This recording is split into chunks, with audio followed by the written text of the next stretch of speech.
तो अब किसकी बात करते हैं बच्चे? COM। COM का मतलब क्या होता है? सेंटर ऑफ मास। वो जो सेंटर ऑफ मास है, ये हमने क्या करा बच्चे, एक हमारे पास रोटेशन चैप्टर है, उसमें से हमने क्या करा हुआ, इसको अलग करा। क्यों करा हुआ अलग?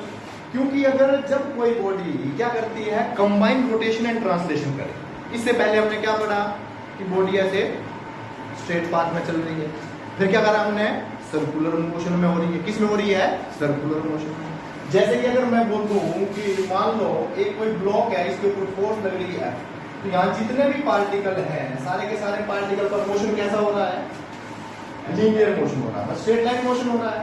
अगर मान ले मैं इसको बोलूं कि एक रॉड थी, इस रॉड को मैंने ऐसे ओमेगा के साथ घुमा दिया, जब ओमेगा के साथ घुमाऊंगा तो हर एक पार्टिकल का जो मेरे पास स्पीड होगी, सेम है कि अलग अलग है? स्पीड अलग अलग है, पर एंगुलर स्पीड क्या है? सेम। क्यों? अरे क्योंकि ओमेगा के साथ घुमा रहा हूं, जो मेरे पास v इक्वल टू क्या रहता है? r omega. ये सेम है, बट क्या ये सेम है?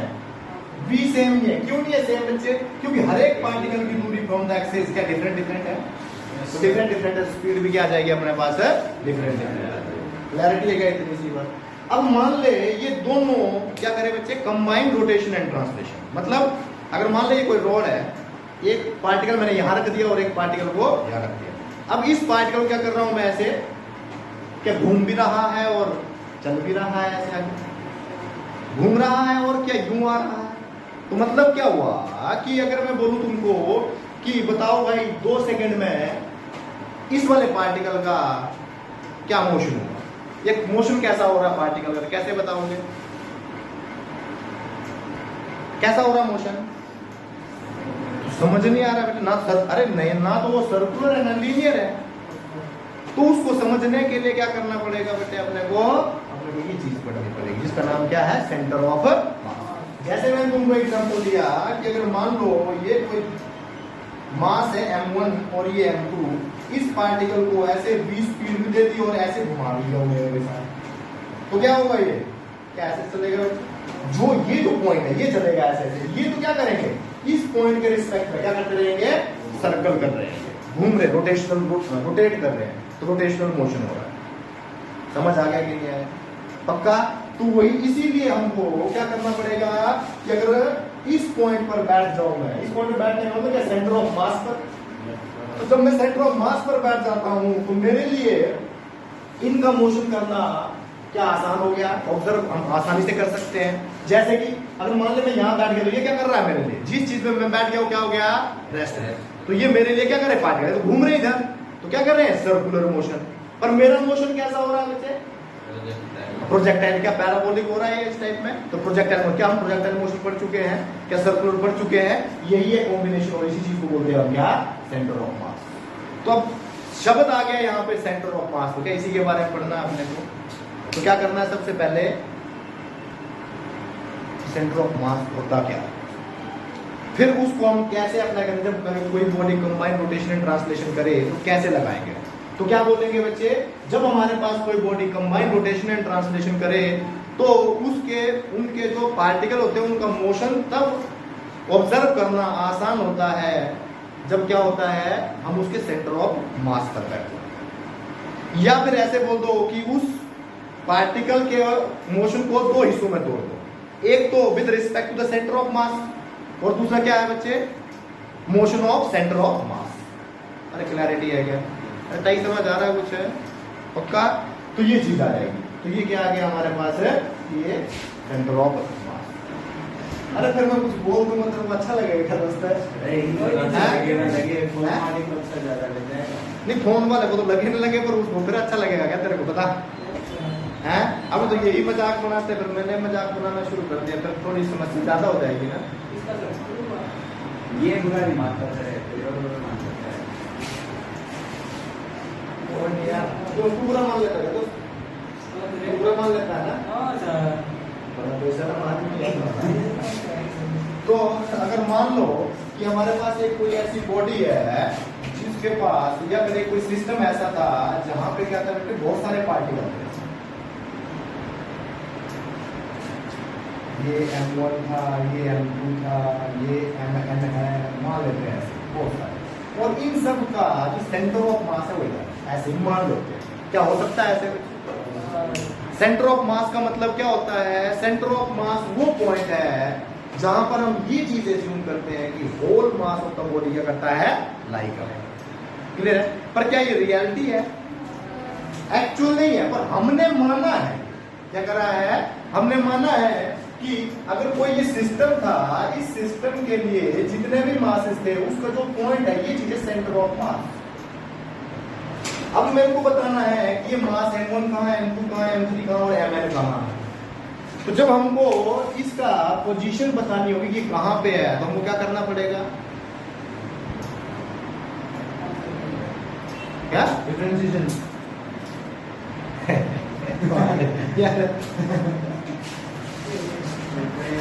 मतलब पोजीशन निकालने के लिए डिस्प्लेसमेंट निकालनी पड़ेगी, तब क्या करनी पड़ेगी? डिफरेंशिएशन करनी पड़ेगी।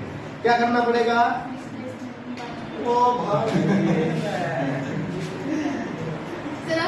मेरे को कई बार मैंने कहा ये बात अभी कहा सर डिस्प्लेसमेंट निकालनी चुप करेगी। अरे वो बड़ा मैंने यार कुछ यार भाषा जो वो आ जाओ जगह ही बदल दी क्या तूने? नहीं क्या करना पड़ेगा दोस्त? शरीर के पार्ट कोऑर्डिनेट एक्सिस बनानी पड़ेगी भाई। क्या बनानी पड़ेगी इसके लिए? Coordinate axis.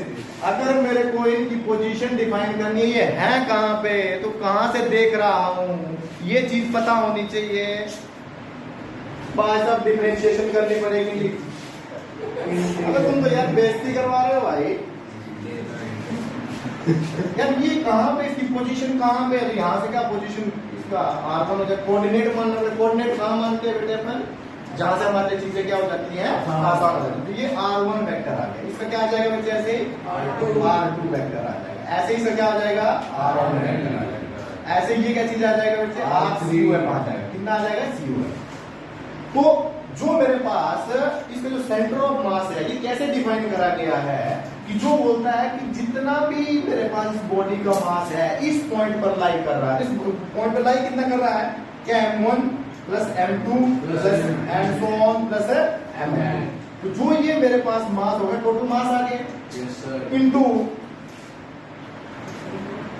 RCUM। RCUM क्या है? The position of the centre of mass. Clear है? वो किसके बराबर होगा? बोलता है इंडिविजुअल मास, जो भी होगा इंडिविजुअल मास और उसकी पोजीशन वेक्टर। क्या चीज होगी? Position vector plus summation of individual mass plus इसके पोजीशन वेक्टर। समझ आ रहा है कि नहीं आ रहा है? Mn into R। तो यहां से अगर मैं लिखना चाहूँ RCUM, तो RCUM किसके बराबर आ जाएगा? M1 R1 plus M2 R2 plus M1 plus Mn Rn divided by M1 plus M2 plus M1 plus Mn। तो ये जो चीज आ गई, ये क्या है? इसका तरीका है निकालने का। अब जो मासेस थे क्या वो अलग अलग जगह पे थे? जब मासेस अलग अलग जगह पे थे तो उसको मेरे को सेंटर ऑफ मास बताना था। तो जब अलग अलग जगह पे थे तो कहीं एक पॉइंट से तो देख रहा हूँ, कोई तो रेफरेंस लेवल होगा इसका। तो जो भी हमारे पास यहाँ से रेफरेंस लेवल हमने माना है, तो वहां से क्या सेंटर ऑफ मास की भी दूरी आ जाएगी हमारे पास। तो जो सेंटर ऑफ मास की दूरी आएगी वो किसके बराबर आ जाएगी? M1 into R1 plus M2 into R2 plus Mn into Rn divided by the sum of the masses. क्या इसको मैं ऐसे लिख सकता हूँ बच्चे? ये क्या है? सम कर रखा ऊपर, तो क्या लिख सकते हैं? Summation of Mi Ri divided by summation of Mi I कहां से लेकर 1 से लेकर n तक। I कहां से लेकर 1 से लेकर n तक। क्या समेशन ऑफ Mi से समेशन ऑफ Mi काट दूं? काट दो, क्या फर्क पड़ता है अपने को? काट नहीं तो आए है सरे मेरे घर। दोनों के नीचे है ना सर, ये नहीं कटेगा। अबे दोनों के नीचे है तभी तो कटते हैं। दोनों के नीचे हो तो कट जाता वो। अबे ऊपर वाला पहले क्या करना है? इनको मल्टीप्लाई करना, फिर जाके ऐड हो रहे। ये क्या हो रहा? सीधा ही ऐड हो रहा है। यहां देखो, पहले क्या हो रहा है? मल्टीप्लाई हो रहे फिर एडिशन आ रहा है, मल्टीप्लाई हो रहे फिर एडिशन आ रहा है। समझ आई कि नहीं? इधर क्या हो रहा है? सीधा ही ऐड कर रहे हैं। अरे इसको R1 से मल्टीप्लाई कर रहे हैं ना। अरे भेजे में घुसी कुछ बात है, इतना ना पता। हम मेरे पता ट्यूबलाइट हो तुम, क्या समझ आ जाएगा? 1 2 में आई, अरे बेटे आई देख रहे I1, तो यहाँ 1 रखूंगा तो क्या आ जाएगा M1 R1।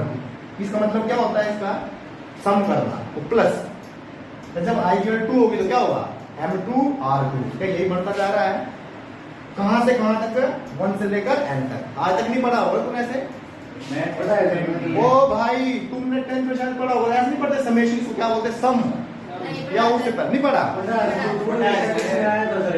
यहाँ पे आया नहीं आया था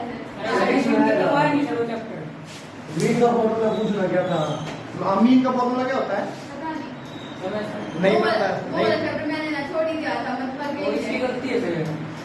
बेटे हमारी गलती है, अरे कोई नहीं बीच में कर